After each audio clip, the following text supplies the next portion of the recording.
A humid breeze swept through the entrance of El Sol nightclub in Cancun, carrying the salty scent of the ocean. Neon lights pulsed against the walls, and bursts of Latin music seemed to sync with the heartbeat of every person on the packed dance floor. Mitchell kept one hand on Candace's waist as they swayed to the music, but something about her restless gaze made him uneasy. He leaned down and murmured near her ear, trying to be heard over the pounding bass. "You okay?" Candace gave a quick nod, lips curving into a polite smile. But she was distracted. Her eyes flicked toward the entrance every few seconds, as though she was expecting someone. "Candace?" Mitchell pressed, gently squeezing her hip. She blinked, then looked up at him. "I'm fine," she said, raising her voice to compete with the music. "Just hot, I guess. Mind if we take a quick break?" They moved off the dance floor. At a small table, Mitchell grabbed a napkin to dab the sweat beading on his forehead. His suit jacket he wore it out of habit from back home now felt stifling in the tropical heat. Candace, on the other hand, wore a flowing coral sundress that hugged her figure. She had always been fashionable, but tonight, there was an extra glow about her, like she'd stepped into this club looking for more than just a fun night. Mitchell tried to shake off his suspicions. After all, this was supposed to be a celebratory trip. His company had rewarded them with a short vacation for hitting sales targets. They'd landed in Cancun just a few hours ago, eager to unwind. Candace reached for a glass of margarita and took a quick sip. Then she whispered something about an old friend in Atlanta, a casual comment that Mitchell only caught half of, thanks to the loud reggaeton track blasting overhead. He arched an eyebrow. "Did you say someone from the Atlanta office is here?" Before she could answer, the crowd near the entrance parted briefly, and a towering figure appeared. The man's confident stride made him stand out as he navigated the chaotic dance floor. Mitchell's stomach twisted when Candace's face lit up. She slipped away from Mitchell's side, almost as if an invisible force pulled her forward. "Quentin!" Candace exclaimed, waving the newcomer over. Mitchell froze. Quentin. He recognized the name from a few months back, some colleague from the Atlanta branch. Tall, broad-shouldered, and famously charming, Quentin had struck up multiple conversations with Candace at a previous company event. For Mitchell, that night had ended with a tinge of jealousy, though he'd convinced himself it was harmless. Now, it didn't look so harmless. Candace guided Quentin to their table. "Mitchell, remember Quentin?" she said, voice bright. "He's here on vacation, too. Isn't that a coincidence?" Mitchell forced a nod, though his jaw tightened. "Sure is." Quentin grinned. "Small world, huh?" He had this polished, confident aura that made Mitchell feel like a clumsy bystander. As if owning the space, Quentin slipped off his linen blazer and placed it over the back of a chair. Then he leaned in toward Candace to exchange pleasantries. Mitchell watched them with growing unease. Candace laughed too readily, her fingertips grazing Quentin's forearm in a gesture that felt more intimate than friendly. "Hey, man, let me buy you both a drink," Quentin offered, signaling a passing waiter. Mitchell hesitated, but Candace had already agreed. Tequila shots soon arrived, and they clinked glasses. He swallowed his in one gulp, the burn in his throat momentarily dulling his unease. "Candace," Quentin said with a playful wink, "dance with me?" Candace didn't even glance at Mitchell for approval. She just slid from the chair and followed Quentin into the crush of moving bodies under strobe lights.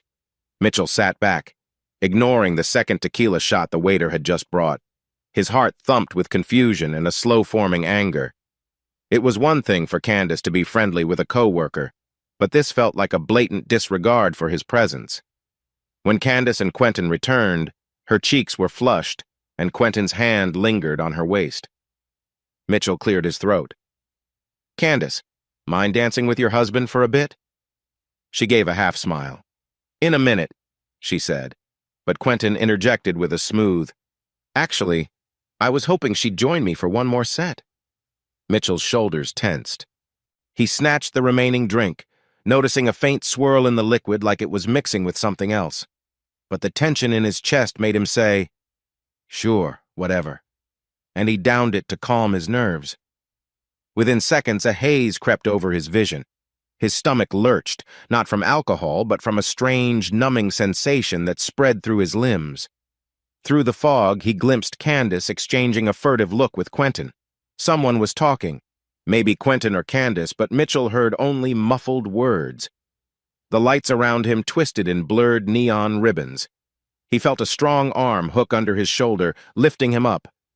The last thing he saw was Candace's face, partially hidden by the flashing strobe, her expression a mix of worry and something that looked like complicity. In the roaring chaos of the nightclub, Mitchell's consciousness sank into blackness. A sharp headache pounded in Mitchell's skull, like hammers clanging against the inside of his temples. He blinked rapidly and realized he was slumped on the edge of a beige sofa, the small hotel lamp casting a weak golden glow over the room. Outside, the first hints of dawn tinted the sky a pale gray. He tried to stand but wobbled, every muscle feeling as if it had been drained of energy. The memory of the nightclub flickered in his mind, the pulsing lights, Quentin's smug grin, Candace's strange excitement, and then he didn't quite recall how he got here. Candace emerged from the adjacent bedroom, wearing a long t-shirt that clearly wasn't hers. Her hair was disheveled, eyes startled as she noticed Mitchell awake. "You're up," she said, forcing a small smile that didn't reach her eyes. "Barely," he croaked, swallowing against the dryness in his throat. "What the hell happened last night?" She fiddled with the hem of the shirt. "You had too much to drink, I guess. Quentin helped me bring you back to the room." Mitchell frowned. "That's it? I don't remember passing out so fast." Candace shrugged, shifting on her feet. The silence stretched for a moment, the humming air conditioner filling the void. Mitchell rubbed his eyes, then noticed a slight bruise forming near his elbow. "Where's Quentin now?" he asked. Candace cleared her throat, walking over to the kitchenette. She opened the mini-fridge and handed Mitchell a bottle of water. "He went back to his own hotel room somewhere across town, I think. He just helped carry you here, that's all." Mitchell studied her face. There was tension around her jaw, like she was clenching her teeth. He couldn't tell if she was hiding something or simply worried about his condition. Sipping the water, he tried to process. The dizziness still blurred his thoughts. "Look, Candace, He paused, noticing her shirt again. "Is that mine?" She looked down, feigning surprise. "Yeah, I found it in your suitcase. I didn't want to sleep in my dress." Mitchell exhaled slowly. His brain felt heavy, but a gnawing discomfort in his gut told him something was off. Still, he managed a grunt. "Sure." Candace stepped closer, tentatively placing a hand on his shoulder. "Maybe we should just get some rest. You're not well." He brushed her off, getting unsteadily to his feet. "I'm gonna take a shower. Maybe that'll clear my head." Minutes later, scalding water pelted his back in the tiny hotel bathroom. Steam fogged the mirror, and he watched his reflection dissolve into a blur. Snatches of the night replayed. Quentin, Candace dancing intimately. That second tequila shot tasting a bit strange. The pieces refused to fit into a clean puzzle. After toweling off, he stepped into the bedroom. Candace was there, fully dressed now in a simple blouse and jeans, gazing out the window at the resort's manicured gardens. She glanced at him over her shoulder, tension visible in her posture. "You want to talk about it?" he asked, still hoarse. She hesitated. "What's there to say? We went out, you overdrank, and we came back here." He felt a stab of anger at her defensive tone.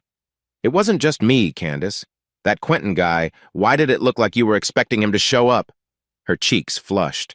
She looked ready to argue, but instead, she took a breath. "Mitchell, can we just drop this? You're paranoid and I'm tired. Please." Silence hung between them, thick as the tropical humidity outside. Finally, Mitchell grabbed his phone, scrolling for flight options. "I'm cutting this trip short," he announced, voice low. "We're leaving tomorrow. I'll handle the booking." Candace's eyes flashed, a hint of apprehension flickering. "You can't be serious. This was supposed to be a getaway, a reward from your company. We haven't even seen half the beaches." "I've had enough of Cancun," Mitchell said coldly. "Pack your things." With that, he walked into the living area, forcing himself to ignore the swirl of confusion and suspicion in his head.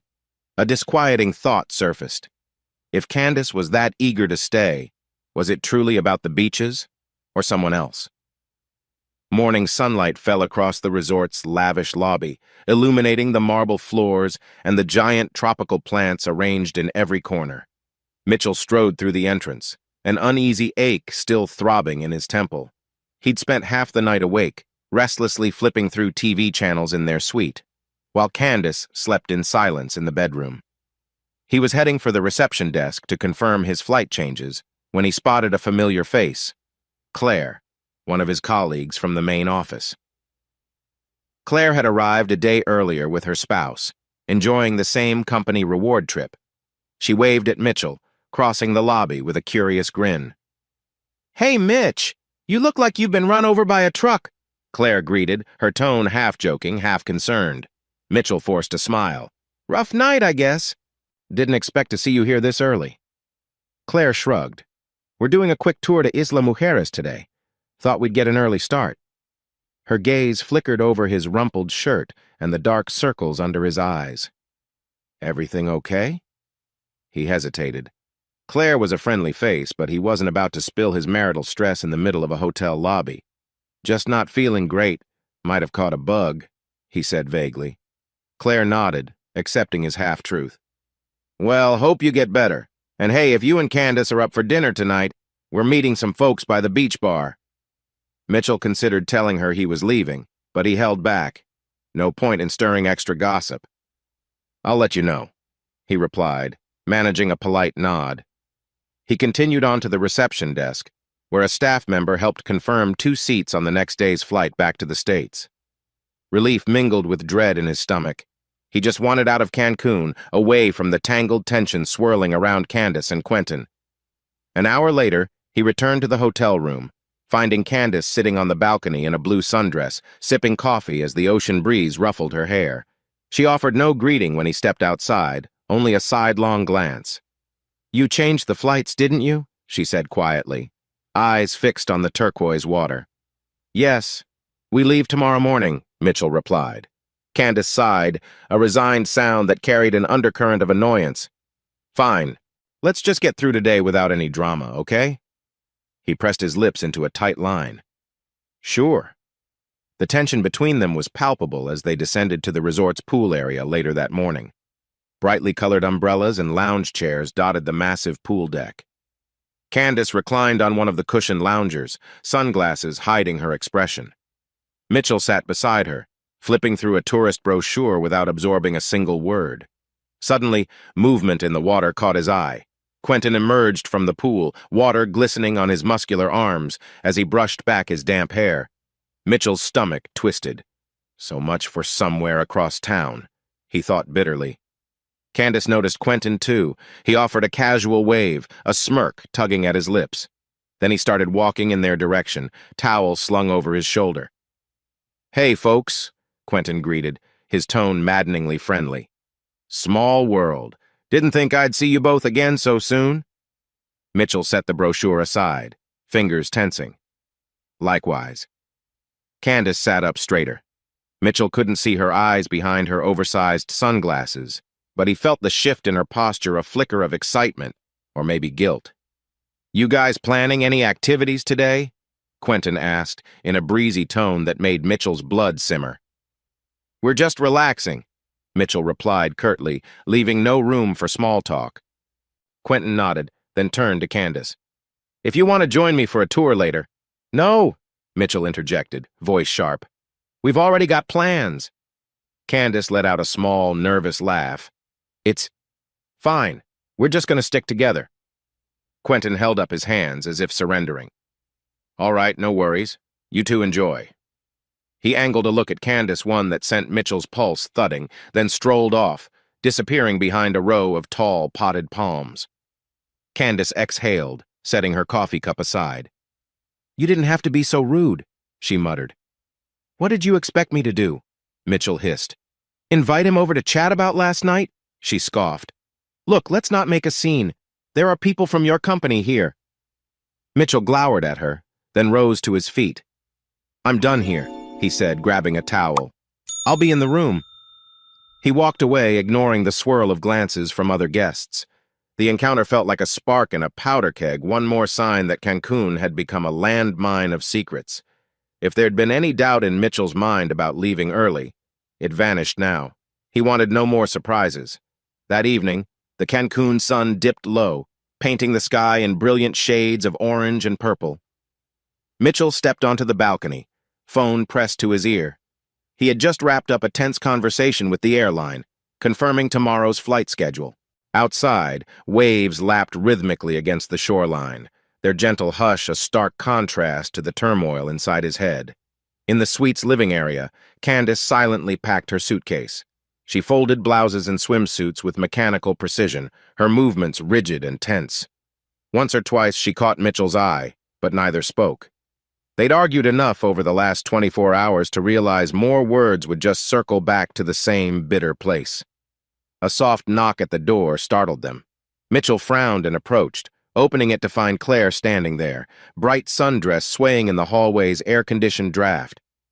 "Hey," she said gently. I heard through the grapevine you're heading home tomorrow?" Mitchell nodded. "Yes, not feeling well." Claire looked past him, noticing the half-filled suitcases. She offered a sympathetic smile. "I hope you'll be okay. A few of us are going to the hotel's beach bar tonight. Figured I'd extend a last invite, but I guess you two need some rest." Candace glanced up from her packing, forcing a polite grin. "Thanks, Claire. We appreciate the thought, but we're just going to take it easy." Claire hesitated. She seemed to sense the tension hanging in the air like thick humidity. "Sure," she finally said. "Safe travels, all right? Let me know if you need anything." After Claire left, the suite fell silent again. Mitchell closed the door, leaning against it for a moment. Candace spoke without turning around. "It's weird, you know. We're leaving this place earlier than we planned, and I feel like we haven't really enjoyed anything." Mitchell's jaw tightened. "There's not much left to enjoy." She zipped her suitcase shut, then stood there, hands resting on the handle. For a long time, neither of them moved. The hush was broken only by the faint hum of the air conditioner and the distant pulse of resort music far below. Eventually, Candace let out a shaky breath. "Maybe once we're back home, we can talk things through, sort it out, whatever it is." A bitter laugh escaped Mitchell's lips. "If you want to sort it out, maybe start by telling me why Quentin's presence seems less like a coincidence and more like a plan." She looked down at her sandals, toes curling slightly. She began, but then shook her head as though she couldn't find the right words. "Can we not do this right now?" Mitchell gazed at her, a swirl of pain and anger coursing beneath his calm facade. "Sure," he muttered. "We'll do it your way." He pushed off the door and tossed a final shirt into his own luggage. The reminder of Quentin's face, of Candace's guarded looks, still churned in his mind. Midnight found them lying on opposite sides of the bed, the space between them feeling like an unbridgeable gulf.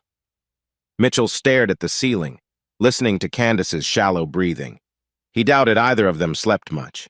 By the time dawn broke, they were already at the airport, dragging their suitcases through check-in and security. The flight itself felt interminable. Candace dozed with her head turned away from him, while Mitchell stared at the seat in front of him, rerunning the night at El Sol nightclub in his mind on an endless loop. When they finally landed, the sky was overcast, a dull gray that mirrored his mood. Despite the short flight, everything felt different, tainted by what had happened in Cancun. Candace kept her distance, arms folded protectively. Stepping onto the curb outside arrivals, Mitchell inhaled the city air, strangely cold after Cancun's tropical humidity. A car service waited to take them home. Neither spoke as they settled in the back seat. He glimpsed Candace's reflection in the window, her expression as distant as a stranger's. Home was only a few miles away, but Mitchell had never felt further apart from his wife. Somewhere between the hush of the tires on wet pavement and the silent tension coiling in the car, a single thought echoed through Mitchell's mind. Nothing would ever be the same again. The plane touched down under a somber gray sky, a stark contrast to the vibrant sunsets of Cancun. Mitchell and Candace stepped onto the jet bridge, both looking drained physically and emotionally. Their short vacation had ended on a bitter note, and the tension between them felt palpable, like a stretched rubber band ready to snap. They rode in silence on the way home, using a ride share from the airport. Outside, the city was a swirl of headlights and restless pedestrians hurrying along wet sidewalks. Candace kept her arms folded, gaze focused on the glass window, as if the world outside might offer an escape. Mitchell stared at the seat in front of him, each bump in the road adding to his throbbing headache. When they finally arrived at their townhouse, a modest two-story building in a quiet neighborhood, dusk was falling.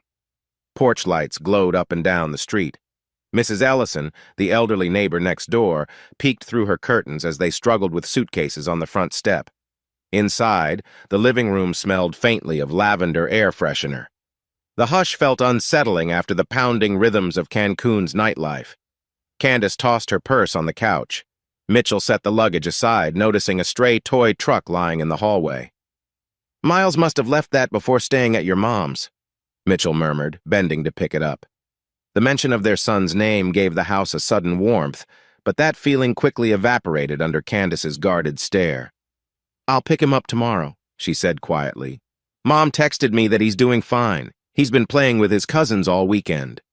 Mitchell rubbed the back of his neck, fatigue evident in the dark circles under his eyes. "Good," he replied, voice hollow. "At least he's happy." They moved through the space like strangers. Candace placed a half-empty water bottle on the kitchen counter, then flicked on a lamp. Her eyes traveled across the room, as if searching for something else to say. Eventually, Mitchell broke the silence. "I'm going to check the mail." He stepped outside, letting cool evening air wash over him. In the mailbox, he found a small stack of bills and a promotional flyer. His fingers trembled slightly, still on edge from their final hours in Cancun.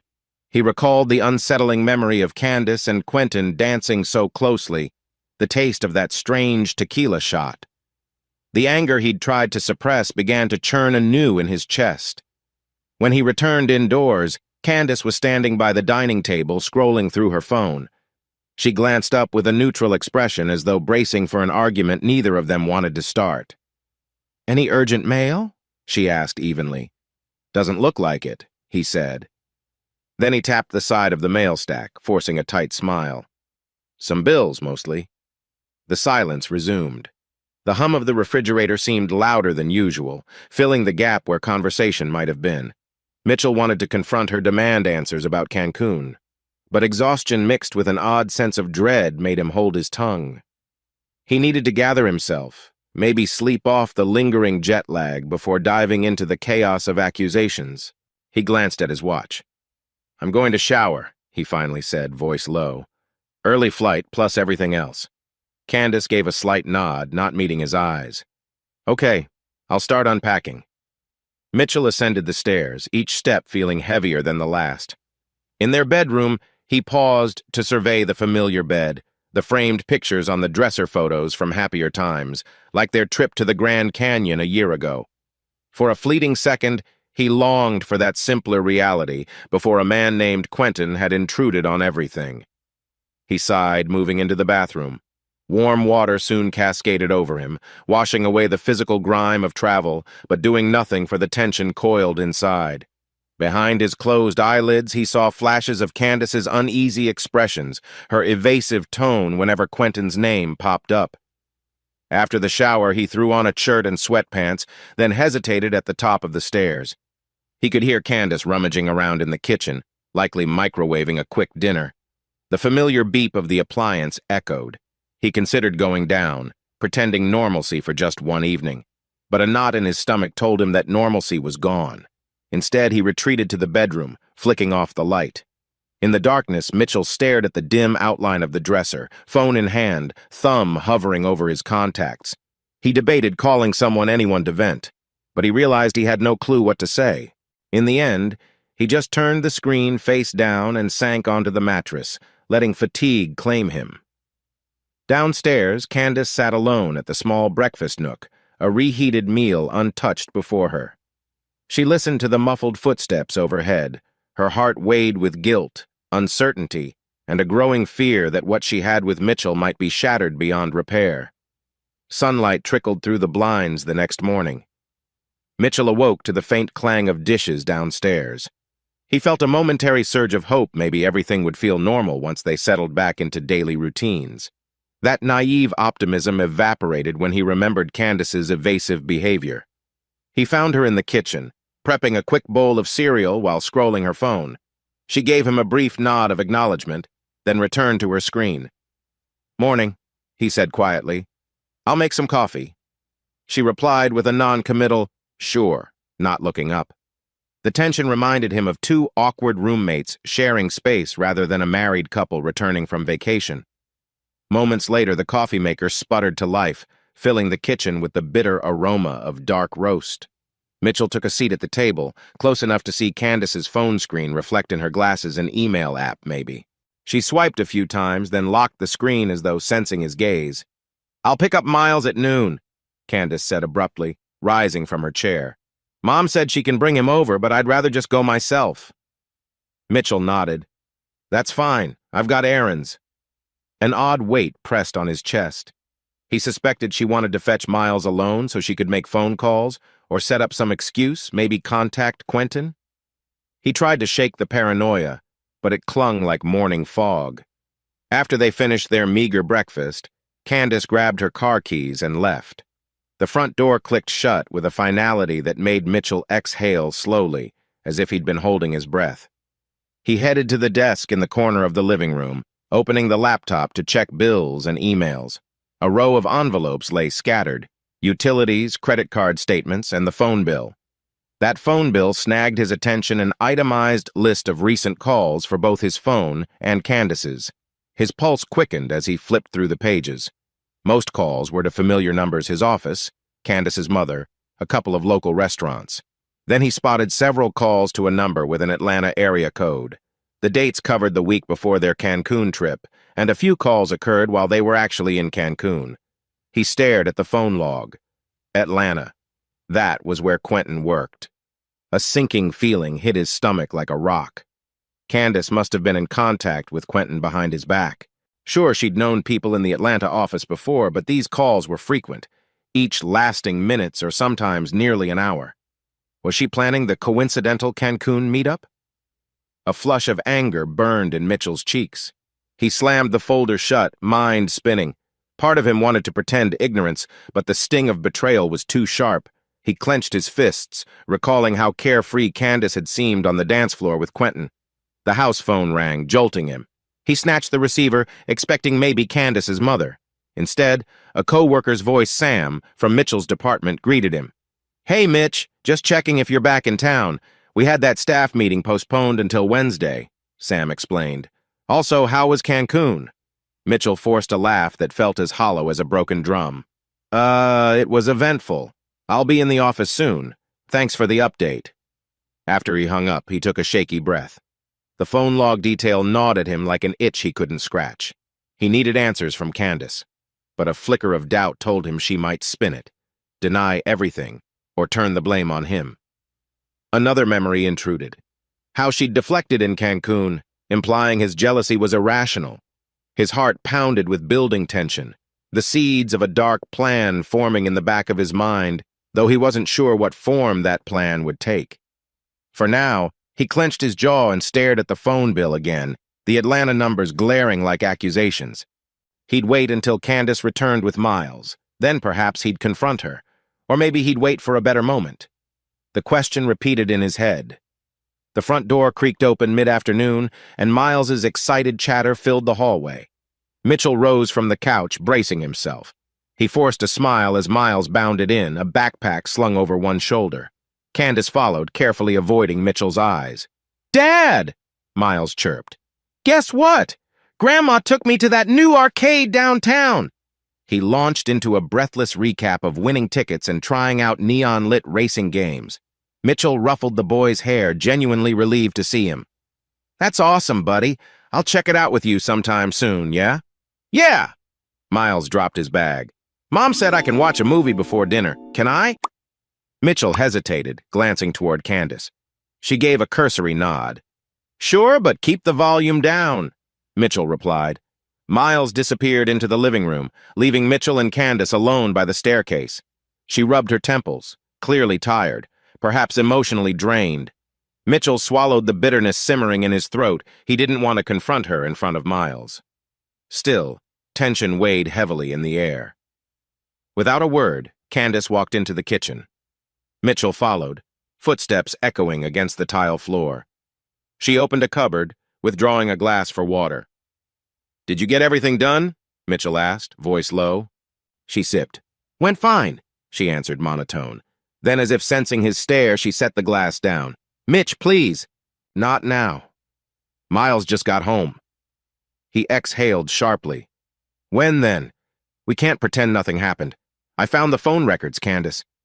Her eyes flickered, guilt interwoven with anger. "You were snooping? That's how you want to do this?"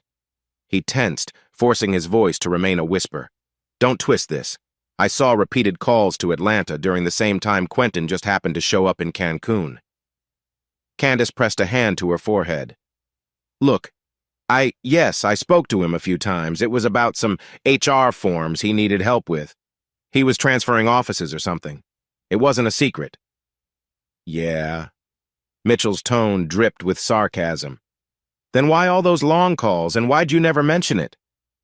She clenched her jaw, eyes glistening with unshed frustration. "Because I knew you'd blow it out of proportion," she shot back. "Just like you're doing now." He folded his arms, fighting the urge to raise his voice. "I'm not blowing anything out of proportion. I saw how you two acted in Cancun. Hell, you barely looked at me once he showed up." Candace's lips trembled. "We had a few drinks. Maybe things got carried away. I already told you it was a stupid, drunken moment, but you're making it sound like some grand conspiracy. Aren't you ignoring the fact that I blacked out after that second drink he bought me?" he retorted, bitterness lacing each word. "You think that was an accident?" She flinched. A flash of genuine concern crossed her features but vanished quickly. I'm sorry about that, okay? I freaked out too. You don't know how it felt, seeing you passed out. I panicked." "So you let Quentin take care of me, then spent the rest of the night with him?" The question hung in the air, thick and accusatory. Candace's eyes darted to the living room, where faint sounds of an animated movie rose and fell. "Please keep your voice down," she hissed. Mitchell inhaled, forcing himself to remain calm. "I just want the truth." She closed her eyes, pressing her fingers against them as though to block tears. "It was a mistake. I had too much to drink. Maybe I liked the attention. It was never supposed to go that far. I never meant—" She cut herself off, swallowing. A wave of conflicting emotions crashed over Mitchell: anger, betrayal, a thread of pity. He clenched his fists at his sides. "I don't think I can believe you," he murmured. "Not after what I saw." They stood there locked in a tense stalemate. Down the hall, the movie's cheerful soundtrack provided a cruel contrast to the charged silence in the kitchen. Candace spoke softly, voice trembling. "I know I messed up, but if you still want this marriage, please just give me time." Mitchell's heart pounded. Part of him wanted to lash out, demand more answers. Another part felt exhausted, craving a temporary ceasefire for Miles's sake. Finally, he took a step back, nodding stiffly. "We'll talk later," he said, "but I'm not letting this go." She bit her lip, eyes shining with guilt and something else, fear perhaps. "I understand." She turned to leave the kitchen. Mitchell stood rooted, hands shaking. A new resolve flickered in his mind. This betrayal ran deep. The question was no longer if he would act, but how. 2 days passed in a strained dance of avoidance. Candace buried herself in chores, making calls with the door closed. Mitchell left early for the office, returning late, so they barely crossed paths. Miles sensed the tension. He asked fewer questions, spent more time in his room fiddling with Lego sets. The house felt like a dam waiting to burst. On the third evening back, Mitchell received a phone alert. A deposit from his company bonus was finalized. He stared at the numbers on the screen. With his salary, some savings, and this bonus, he had more than enough for, well, something drastic. He recalled the phone log from earlier. Candace had grown more guarded, never leaving her phone unattended. Mitchell suspected she might still be contacting Quentin, but he had no proof.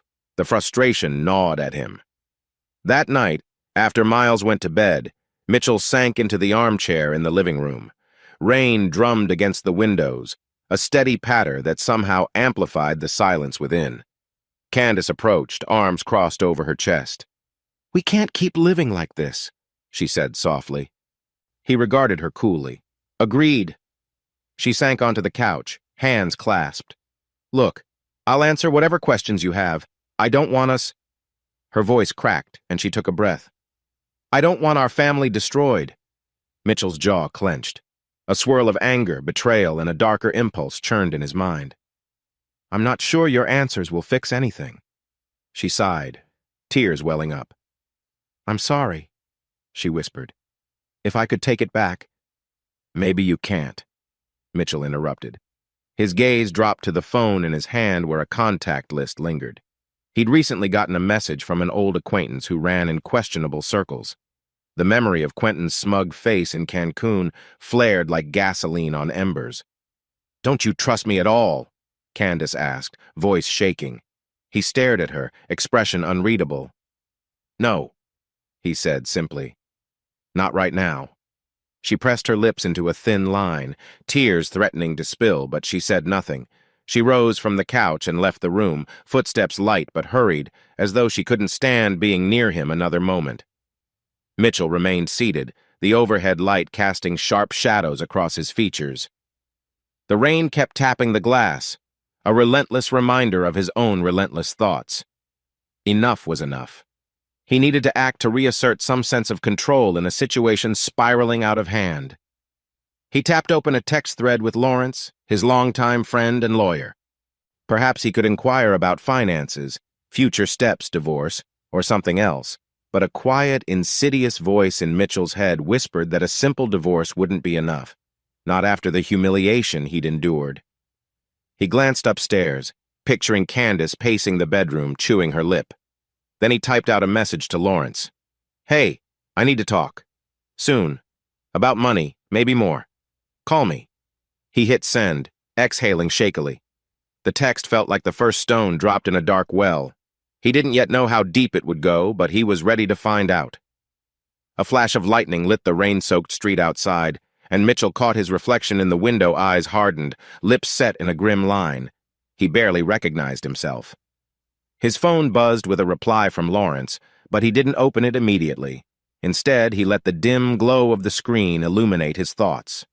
Tomorrow, he'd start taking steps unofficially at first, searching for ways to safeguard finances or even orchestrate something more extreme. A crisp morning sun glinted off the downtown high-rises as Mitchell exited the parking garage, tension buzzing beneath his calm exterior. His footsteps echoed on the pavement, leading him to a dingy coffee shop near the riverfront, an unlikely meeting place, but exactly where his old colleague, Tony, had insisted they meet. Tony sat by the window, nursing a black coffee. The place smelled of burnt espresso and day-old pastries. He beckoned Mitchell over with a subtle wave. "You look rough," Tony commented, lips curling in a half-smile.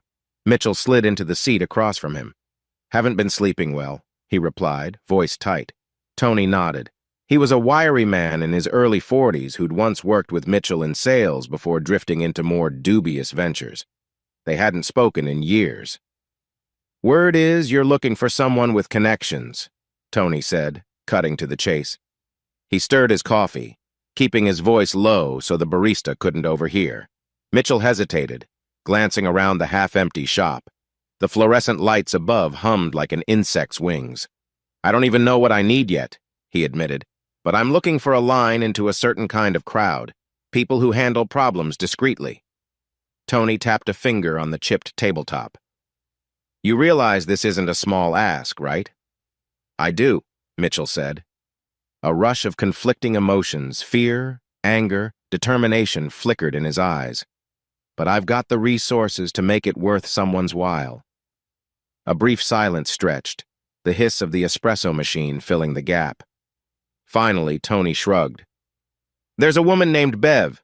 She's not exactly in the problem-solving business herself, but she knows folks who are. Word is she can connect you. For a finder's fee, of course." Mitchell exhaled slowly.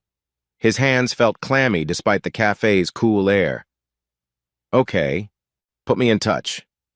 Tony scribbled a phone number on a napkin, his pen's ink smearing slightly.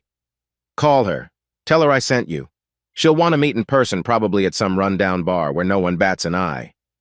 Mitchell pocketed the napkin, nodding in gratitude. Before he left, Tony gave him a final, cautionary look. Be sure you know what you're getting into, Mitch. This stuff can spiral. Mitchell's jaw set. I appreciate the concern, he said curtly, but Tony's words echoed in his mind long after he stepped back onto the street. That evening, after returning home and enduring another silent dinner with Candace, Mitchell locked himself in the study. There, surrounded by old textbooks and corporate awards, he dialed the number Tony had given him. It rang once. Twice then, a smooth, almost playful voice answered. This is Bev. Who's speaking? Mitchell swallowed, forcing confidence into his tone. My name's not important yet, he said. Tony said you might help me find certain services.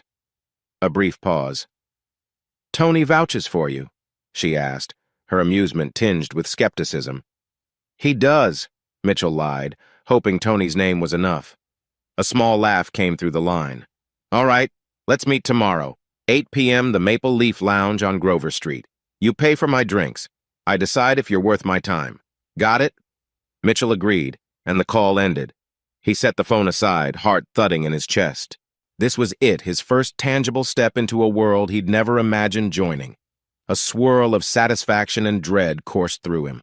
Upstairs, Candace was already in bed, reading with the light on. Mitchell paused outside the bedroom door, hearing the soft rustle of pages. The memory of her betrayal in Cancun flared in his mind. Taking a steadying breath, he turned away. He would see this plan through, no matter how dark it got. The next night, Mitchell found himself in front of the Maple Leaf Lounge, a neon sign flickering above a battered doorway. The humid air smelled of city fumes and cheap alcohol. He steeled himself and stepped inside. Dim lighting revealed a narrow bar, a few arcade machines blinking in the corner, and a scattering of patrons with tired faces. At a worn-out pool table, two men shot each other suspicious glances between turns. Then Mitchell spotted Bev. She stood out with her sleek black dress, tall heels, and a poised confidence that belied the seedy setting. She lifted a glass of something amber and locked eyes with him. He approached, heart pounding. Bev? That's me, she replied, a knowing smile curving her lips. Let me guess you're Tony's friend. Mitchell nodded, clearing his throat. Yes. Call me Mitchell. Bev gestured toward an empty table in the back, far from the bar's overhead lamp. As they sat, Mitchell noticed her attire was stylish without being too revealing. Still, she exuded a magnetic aura, the kind that could make people spill secrets. So, Mitchell, she began, leaning forward slightly, tell me why you need my connections. He hesitated, swirling the scotch he'd ordered. Let's just say I have a personal situation, a betrayal. Someone stepped out of line, and I want them handled. Bev raised an eyebrow. Handled how? Mitchell flexed his fingers against the glass. I'm not sure yet, but I need to be ready if that person crosses a line again. We're talking about intimidation, maybe more. A spark of interest lit her eyes. Well, I know certain individuals who do intimidation, plus a few who handle cleanup. But that's pricey. He inhaled through his nose, recalling the extra cash in his accounts. Money won't be an issue. I just need the right resources. Bev took a sip of her drink, letting silence linger. Finally, she said, for new clients, there's a non-refundable retainer, 20% up front. If it's serious business, the full cost can run high tens of thousands easy. Mitchell swallowed hard. I can manage that. A flicker of respect crossed her face. She pulled out a cheap flip phone, likely a burner, and tapped out a text message. I'll put you in touch with someone named Caldwell, she said. We call him Mr. Caldwell, but that's not his real name. He runs a small network of problem solvers. Mitchell nodded, trying to hide the tremor in his hands. She noticed anyway, smirking. Nerves are normal. People usually imagine this is simpler than it is. He forced himself to meet her gaze. I know it won't be simple, but I can't let this go. Bev gave a vague shrug. Your call. Caldwell will want a face-to-face soon. They finished their drinks in near silence. the lounge's stale air thick with cigarette smoke. Before leaving, Mitchell slid an envelope of cash across the table, half of the retainer. Bev counted it under the table, lips pursed. "Tony was right," she remarked softly. "You're serious." "Dead serious," Mitchell confirmed.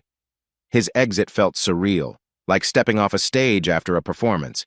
He'd just hired an underworld intermediary, something he would have deemed impossible just weeks ago. The betrayal in Cancun had unleashed a darkness within him that both frightened and exhilarated him. Over the next few days, Mitchell lived a double life. By day, he commuted to the office, engaging in mundane business calls and staff meetings. By evening, he checked burner phone messages from Bev, finalizing arrangements to meet Caldwell. Candace seemed preoccupied, too, her phone calls mysteriously short, her errands oddly timed.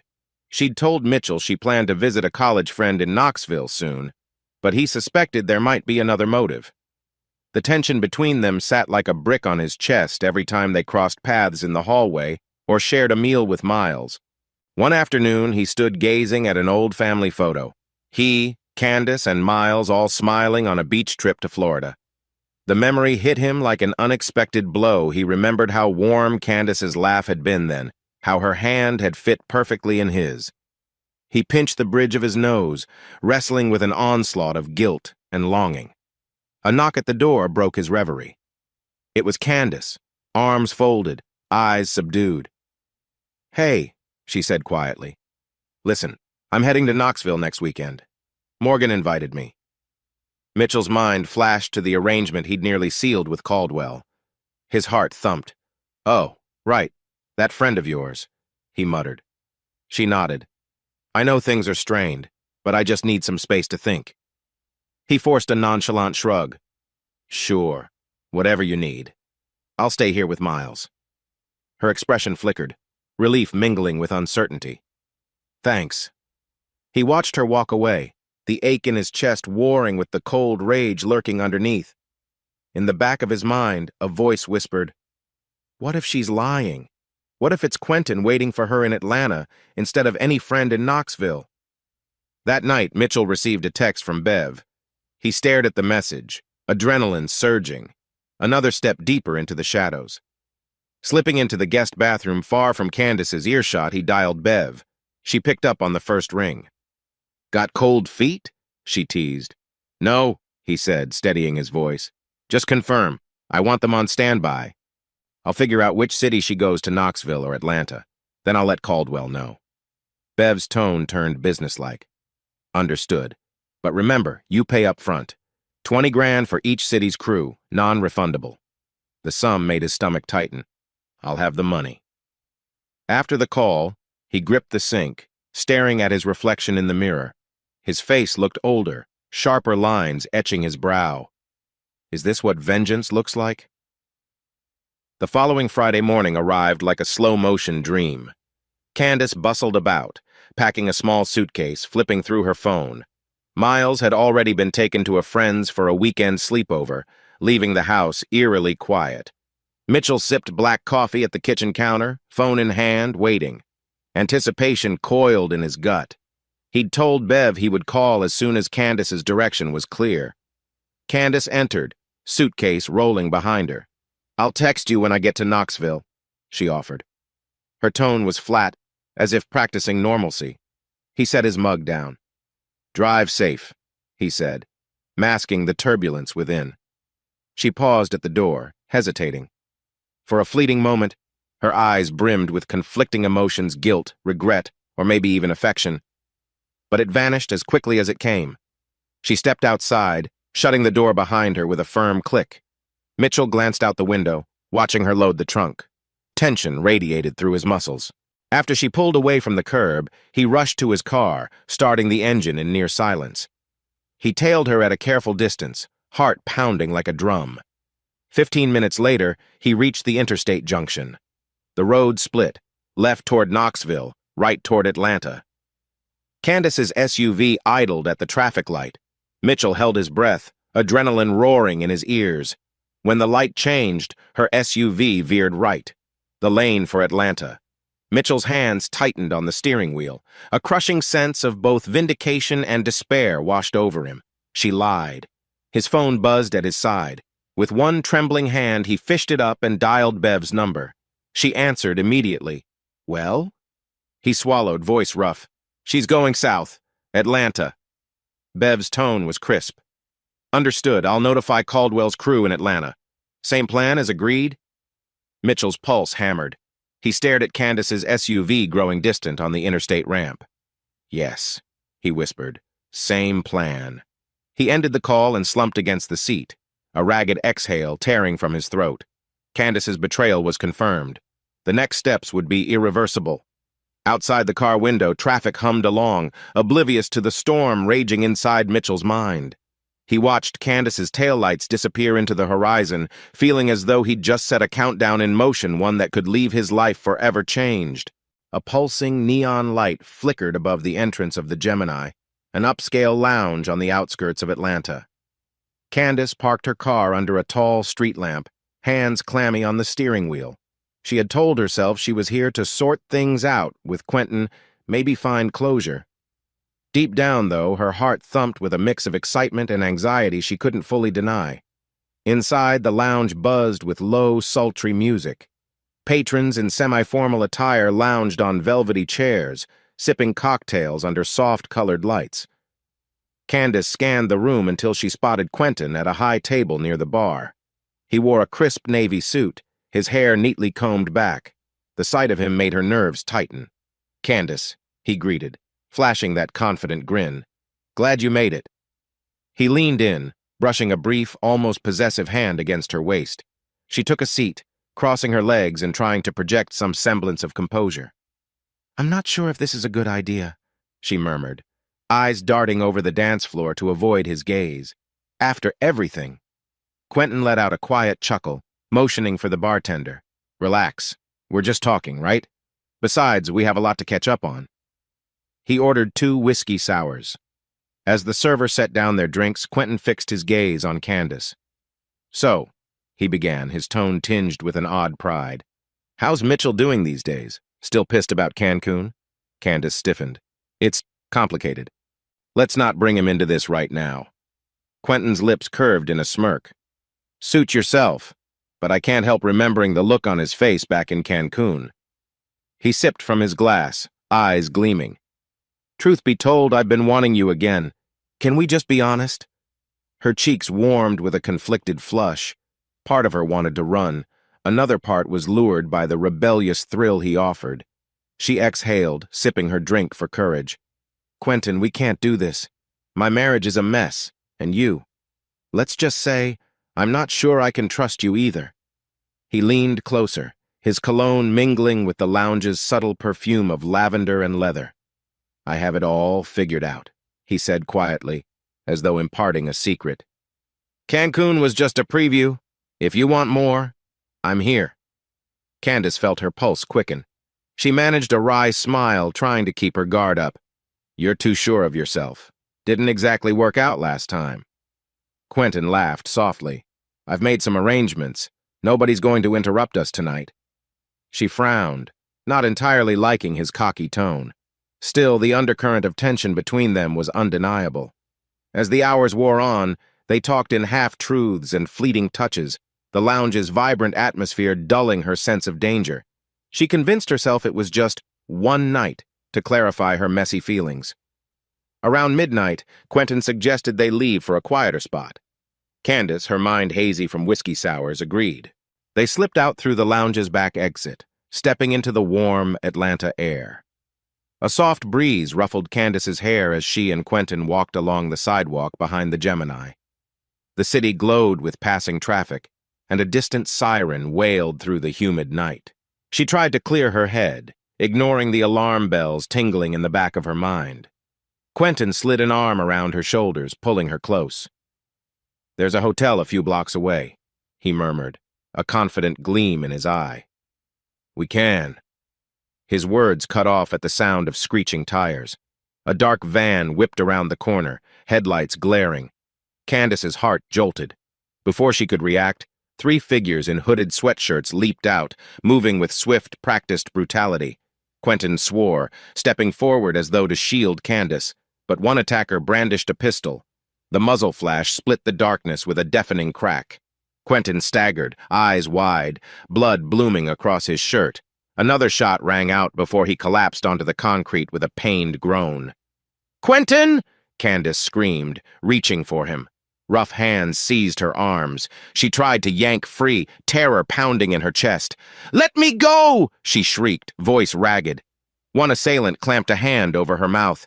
"Keep quiet!" he growled, wrenching her wrists behind her back. She fought, tears streaming, but they overpowered her with ruthless efficiency. The city lights blurred as they dragged her toward the van. A lone bystander, a middle-aged man stepping out from a side alley, shouted, "Hey, stop!" But the attackers ignored him, shoving Candace inside. The door slammed shut, and the van roared away, its taillights disappearing around the corner. Back on the sidewalk, Quentin lay sprawled in a growing pool of red. He clung to consciousness, gasping for air. The bystander rushed over, phone in hand, calling 911. Sirens wailed in the distance. Only minutes had passed, yet everything had changed. Candace was gone, forcibly taken. Quentin lay bleeding, 2 bullets in him, his brash confidence left in tatters on the asphalt. The faint hum of nightlife from the Gemini continued, oblivious to the violence that had erupted just outside. Darkness still clung to the pre-dawn sky when Mitchell's phone rang. He jerked upright from a restless sleep on the living room couch, nearly dropping the device. Squinting at the unknown number, he felt his stomach knot. "Hello?" he managed, voice thick with anxiety. "Mr. Mitchell Price." The speaker's tone was professional but urgent. "This is Detective Spears with the Atlanta PD. Are you acquainted with a Quentin Ellis and Candace Price?" Mitchell's heart thundered so hard he thought it might burst. He forced a facade of confusion. "Candace is my wife. Quentin is someone from my company." "Why?" A tense pause crackled over the line. "We received a 911 call tonight. Mr. Ellis was found with multiple gunshot wounds and misses. Price is missing." Mitchell let out a carefully measured gasp. "Missing?" he echoed.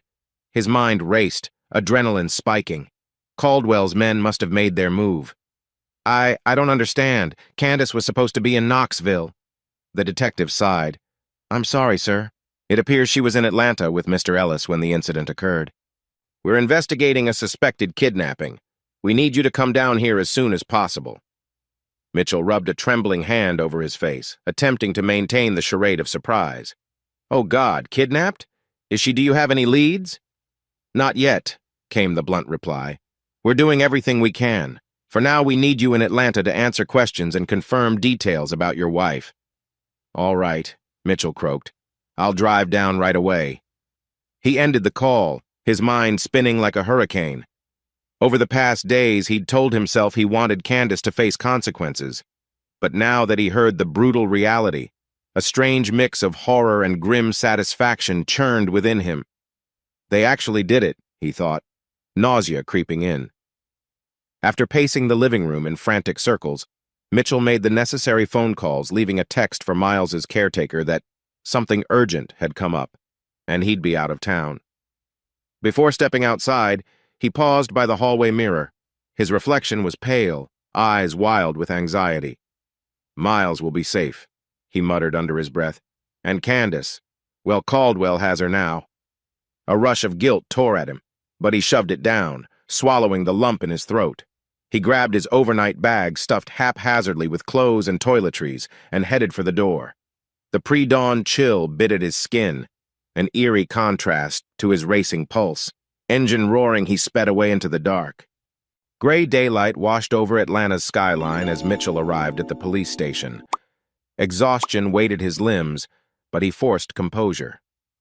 Within moments, Detective Spears, a tall woman with sharp eyes, ushered him into a cramped interview room. A flickering fluorescent lamp buzzed overhead. Mitchell sat, shoulders stiff, while the detective set a file on the desk. "Mr. Price," she began, "we appreciate you coming so quickly. I understand you believed your wife was in Knoxville?"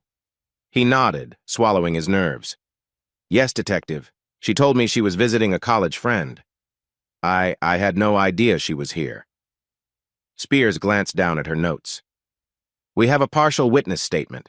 Miss Price was seen with Quentin Ellis at the Gemini Lounge. Sometime after midnight, Ellis was shot twice, and your wife was reportedly forced into a van.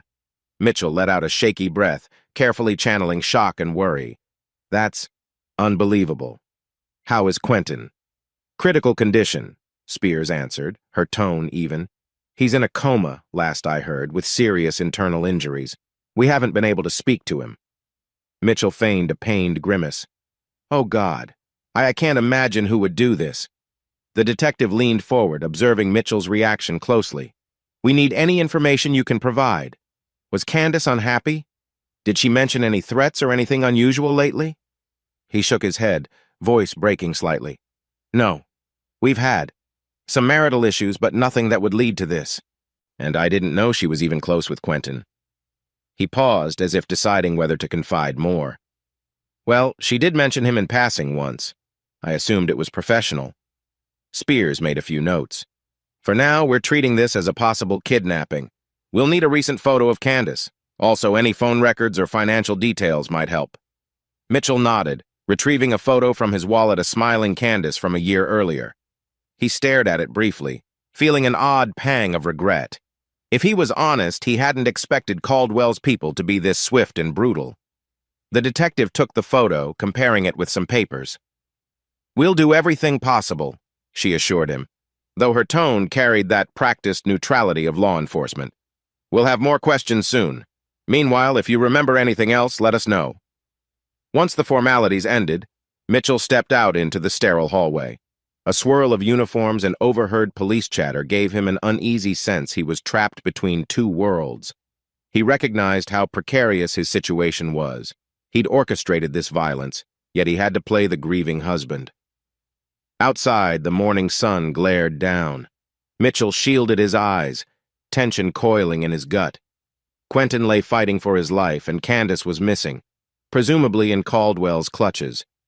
For a moment, he wondered if it had all gone too far. He climbed into his car, hands gripping the steering wheel, mind racing. Stay calm. This is the plan. You just have to act surprised, keep your story straight, and see it through. Yet a small voice inside him whispered, You can't control what happens next. With that unsettling thought, Mitchell pulled out of the station lot, heading back toward the interstate. He realized, with a jolt of dread, that he was relieved Candace was out of the picture, at least for now. But a gnawing fear gnawed at his chest, urging him to stay alert. If the police dug too deep, or if Caldwell slipped up, everything might unravel. Rain drizzled under a leaden sky when Mitchell parked his sedan in the driveway, shutting off the engine with a sigh. Days had passed since he'd returned from Atlanta, half expecting more calls from Detective Spears, but only getting intermittent updates. He still replayed that tense interview in his mind, the officer's pointed questions, his own feigned confusion. Pushing open the front door, Mitchell was struck by the house's emptiness. The lights were dim, the air stale. Candace's usual touches flowers on the dining table, the faint scent of her perfume were gone. He dropped his keys on the small side table. Miles was staying at his friend Tyler's place for a few nights. A last-minute arrangement Mitchell insisted on, claiming some family emergency. The boy had protested a little, but ultimately agreed, excited to spend time with Tyler's gaming console. As Mitchell moved through the living room, he noticed the television flicking images of local news. He'd left it on that morning, mind elsewhere. Now a segment caught his eye. Woman missing in Atlanta. The reporter's voice, calm yet urgent, described a shooting that left one man comatose and a possible kidnapping victim unaccounted for. Candace's photo briefly appeared on screen. Mitchell's pulse quickened. He fumbled for the remote, turning up the volume. They showed grainy footage of the hospital where Quentin lay, surrounded by police activity. Then they cut to a shot of an Atlanta street corner roped off with yellow tape. Authorities continued to investigate the disappearance of Candace Price, the reporter intoned, wife of local businessman Mitchell Price. Anyone with information is urged to contact the Atlanta Police Department. Mitchell swallowed. Hearing the words local businessman jarred him. He switched off the TV, the echo of the reporter's voice lingering in his ears. On the coffee table, An old photo of Candace and Miles at a beach last summer stared back at him, mocking in its reminder of normalcy. He forced himself to the kitchen, rummaging the fridge for leftovers. A dull headache pounded behind his eyes, lack of proper sleep, too many thoughts. Every time he closed his eyes, he saw Candace's face. Sometimes, in nightmares, she was trapped in the back of a van screaming his name. In other dreams, she knelt in a dark alley, flanked by faceless men. Yet the part that scared him most was the flicker of satisfaction he felt, knowing she was gone, her betrayal avenged. That same flicker turned his stomach with guilt. Late that evening, Mitchell found himself pacing the upstairs hallway. Outside, the drizzle hardened into steady rain, pattering against the roof. He paused at Candace's vanity, where she'd left a stray bracelet. He picked it up gingerly, feeling an unsteady ache in his chest. He missed her presence, even if his anger still simmered. The house felt too quiet, each room a reminder of the family life he'd once cherished. Now, it was just him, the darkness, and a secret he couldn't share. A few mornings later, Mitchell stood in a telephone booth outside a rundown strip mall, phone pressed to his ear. The glass walls reeked of stale cigarette smoke, the floor sticky with spilled soda. He'd parked 2 blocks away to avoid any cameras or curious eyes. On the other line, Mr. Caldwell's voice oozed casual menace. "Took you long enough to call, Mitchell. Good to hear from my favorite client." Mitchell gripped the phone tighter, a sheen of sweat forming on his brow. "Cut the niceties. What's the status? Is she still alive?" A brief pause, then Caldwell chuckled. "Sure you really want to know? Let's just say she's not your problem anymore. I told you we'd handle it. That's exactly what we did." Mitchell's stomach twisted. He swallowed. "That's not exactly comforting, Caldwell." "It wasn't meant to be," Caldwell replied flatly. "As long as the cops don't link anything to you or me, we're golden. She's out of the picture, Quentin too, from the sound of it." Mitchell closed his eyes, recalling the news that Quentin was in a coma, unlikely to speak or recover. "He's still alive," he muttered. Caldwell huffed. "Barely. My guys put 2 bullets in him. If he ever wakes up, I doubt he'll be in any shape to cause trouble. Anyway, you got what you paid for, and I get the sense you're not complaining."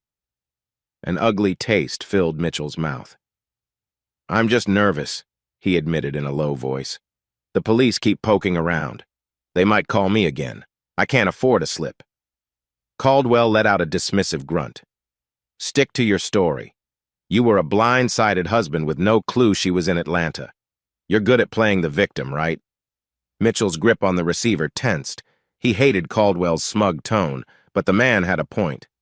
"All right," he said through gritted teeth. "Just make sure there's nothing tracing back to me. Relax. We've done this 100 times, friend."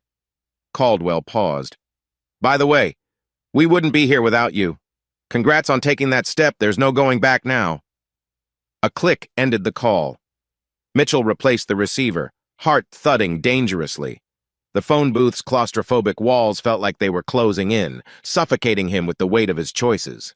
He left the booth, stepping into a crisp breeze. Flashes of Candace's face haunted him. Ningyen Thuok, Langbat Ao O. Caldwell's men might have forced her into a life she'd never escape. The horrifying image should have made him recoil, yet a part of him still felt that twisted satisfaction. But at night, the fear took hold. Fear that the police would see through his facade. Fear that one of Caldwell's men might slip and name him. Fear that Candace might somehow resurface, broken but vengeful. For a second, he almost wished she would. Another week passed, and Mitchell found himself at a small local church, the site of an impromptu prayer vigil organized by some neighbors who pitied his situation. The minister, a kindly older man named Reverend Phillips, had offered the church hall for a gathering candles, supportive words, and a chance to pray for Candace's safe return. Rows of folding chairs filled with sympathetic faces. Some were co-workers, others merely acquaintances drawn by the dramatic news story. A hush fell when Mitchell stepped to the front. "Thank you all for coming," he began, voice steady but solemn. His heart raced, though. "Candace means a lot to me, and to our son, Miles. We're hoping, praying that she's found safe." He glimpsed a few watery eyes in the crowd. The weight of his deception squeezed him like a vice. He willed himself to maintain the sorrowful mask. After the brief vigil, people approached to offer condolences. A neighbor, Mrs. Brooks, patted his arm. "I'm sure the police will find her," she said gently. "Stay strong, Mitchell." He forced a nod. "Thank you for your support." In the corner, local news reporter Avery Rose hovered, microphone in hand, capturing brawl footage of the vigil. She approached Mitchell carefully. "Mr. Price, I know this is a difficult time, but can you speak to the public? Maybe someone has info?" Summoning every ounce of composure, Mitchell faced the camera's lens. "All I can ask is if anyone knows something about Candace's disappearance, please, come forward." He let his eyes glisten with carefully orchestrated tears. The reporter nodded, clearly touched. "We'll keep your family in our thoughts." Afterwards, Mitchell slipped out, nerves frayed. The more he played this grieving husband role, the deeper the pit of lies grew. And yet, it was the only way to deflect suspicion. The summer heat bore down on the city, the sun baking sidewalks to a shimmer. Months had trudged by since Candace vanished. Mitchell sat alone in his living room, a stale cup of coffee on the side table. He stared at a folded newspaper bearing the headline, "Quentin Ellis Dies of Injuries." A short article noted Quentin never regained consciousness, and the investigation into his shooting had hit a wall. The piece also mentioned Candace Price, still missing, presumed abducted.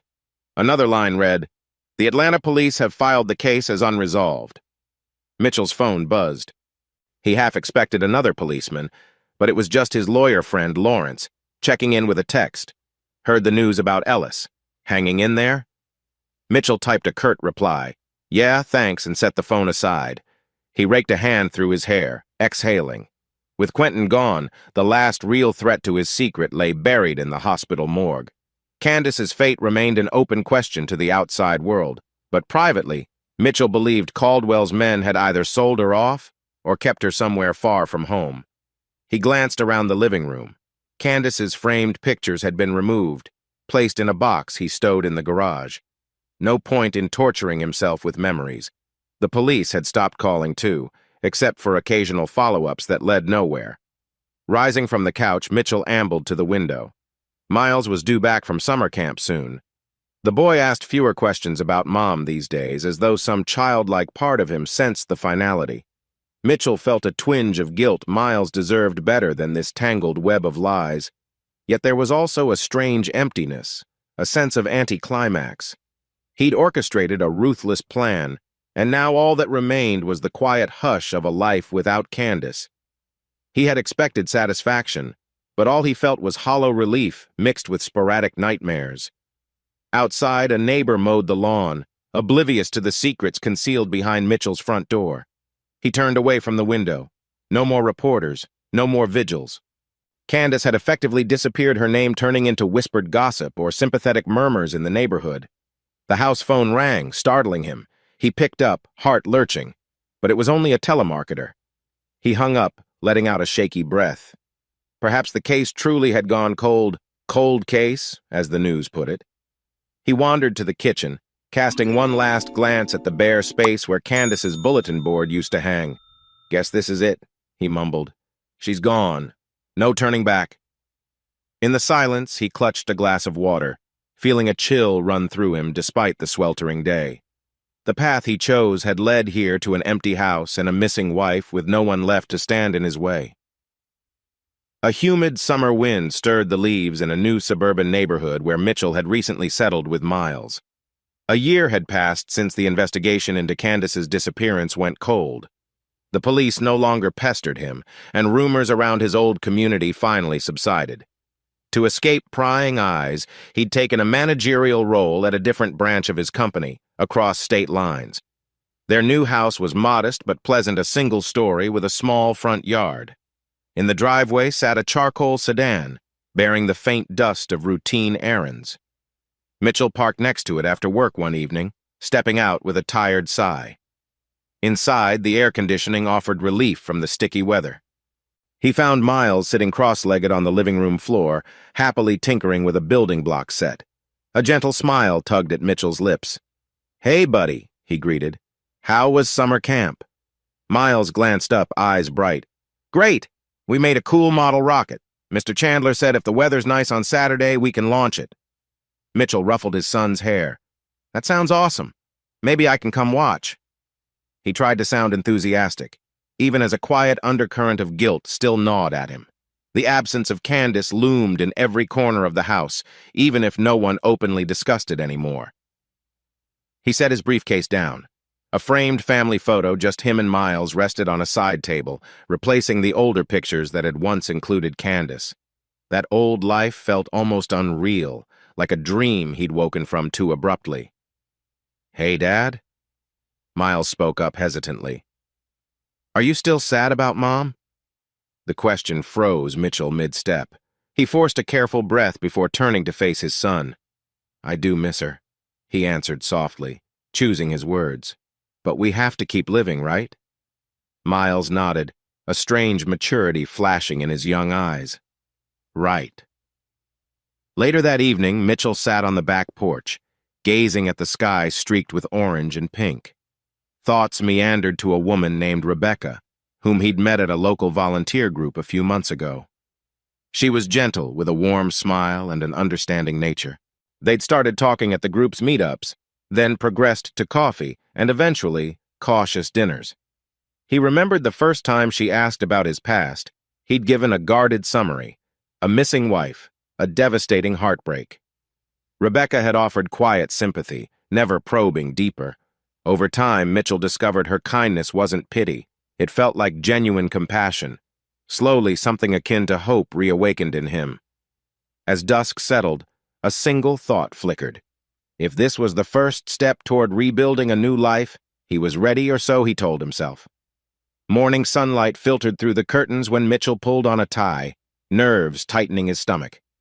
Today, he had an appointment at the county courthouse to finalize paperwork declaring Candace legally missing. The official term was presumed deceased, but it stuck bitterly in his throat.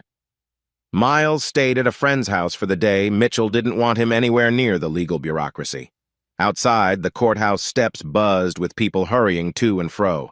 He clasped a manila folder containing all relevant documents: Candace's old personal info, the police file referencing her missing status, and statements from the detective who deemed it a cold case. Inside, a short, formal hearing commenced. Lawrence, Mitchell's longtime lawyer friend, accompanied him.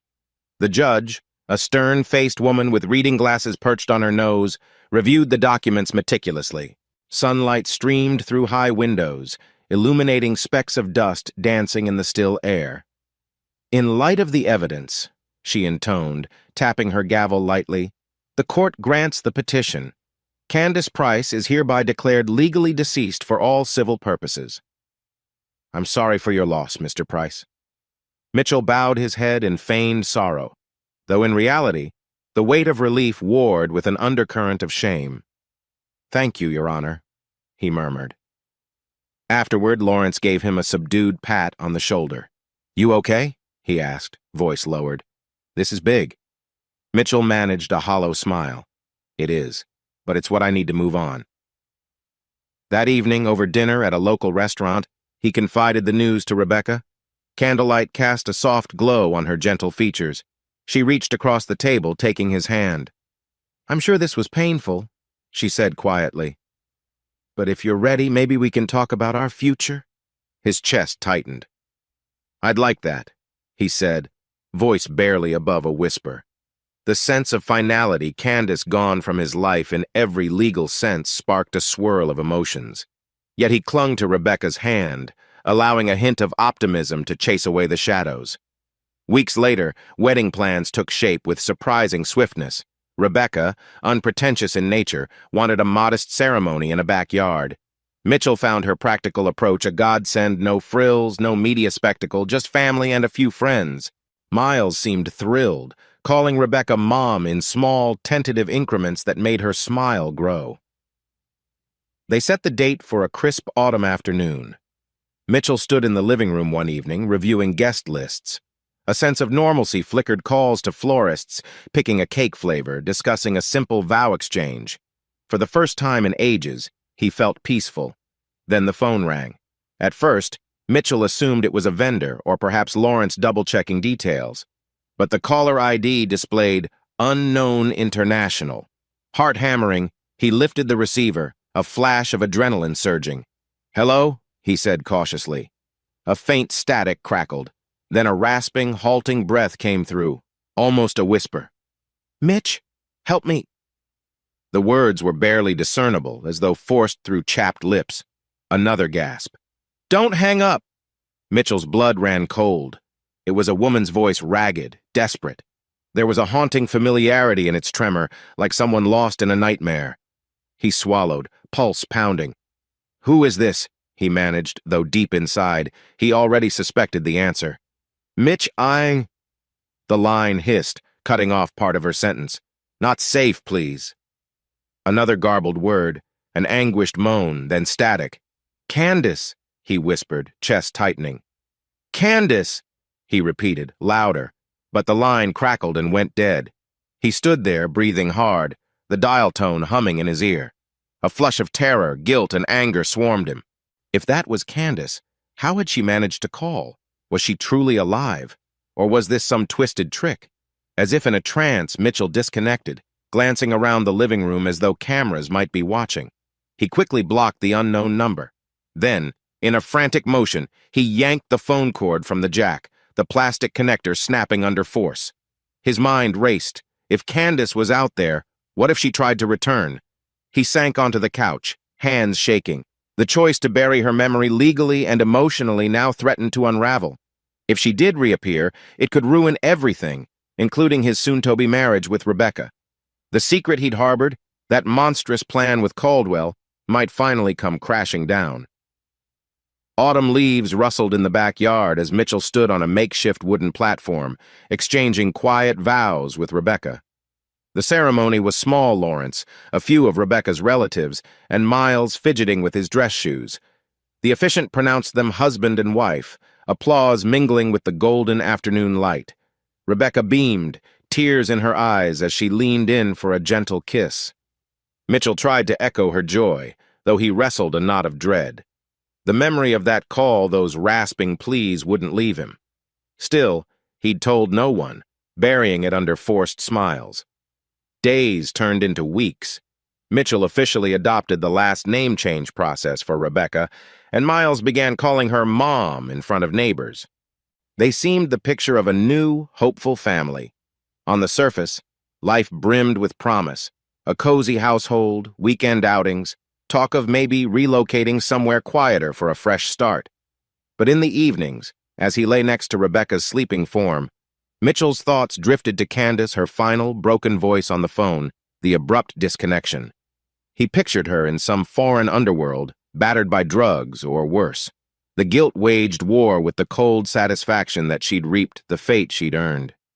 Or had she? One late night, Mitchell stood by the bedroom window gazing at a moonlit street. The quiet lulled him into introspection. A single phrase looped in his mind. "Please don't hang up." He rubbed his eyes, stepping away. He realized that no matter how many times he changed addresses, how many fresh starts he made, the past still clung to him like a phantom. He couldn't let Rebecca or Miles see the turmoil, but it lurked beneath every moment of calm. In the following weeks, he disposed of any phone capable of international calls, quietly switching to a new carrier plan. If Candace tried to reach him again, she'd find only dead ends. He hoped that would close the chapter for good. Yet sometimes he'd catch himself listening to the ring of a new phone, heart pounding at an unknown number. Other times his gaze would drift while he sipped morning coffee, imagining headlines that might read, "Missing woman resurfaces." Still, day after day, no new calls came. No headlines, no sightings. The world accepted Candace Price as gone, and Mitchell told himself that it was best left that way. A crisp evening found him on the backyard deck, Rebecca and Miles laughing nearby as they prepared a small grill for dinner. He watched them, feeling a surge of protectiveness. He might be a monster, but this was his family now, and he'd do anything to preserve it. A faint breeze whispered through the trees, carrying the scent of charcoal and the distant hum of traffic. Mitchell closed his eyes, recalling a single vow. I will do anything for my family." In the quiet that followed, he opened them again, lips set in a grim line,